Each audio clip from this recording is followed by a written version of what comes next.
اليوم لما بيحضر احد المسؤولين، هلا في من المسؤولين توجه له النقد، بيبدا او بيمشي على مبدا سمعان موهن.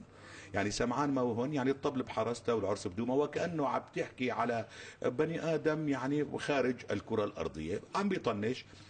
في ناس بالعكس تماما تتجاوب وتصفق ويمعن في الفساد اكثر. في ناس بتخاف، فبيحاولوا يوجهوا لي رسائل انه انت ظلمتنا في هذه المسرحيه. طيب يا اخي انا ظلمتك، صلح انت من ادارتك وخليني احكي عن انجازاتك في المسرحيه القادمه. طبعا في كثير امور بتتصلح. نحن مشكلتنا انه نحن مثل بقعه ضوء، مثل مرايا، نحن ما عنا الدواء.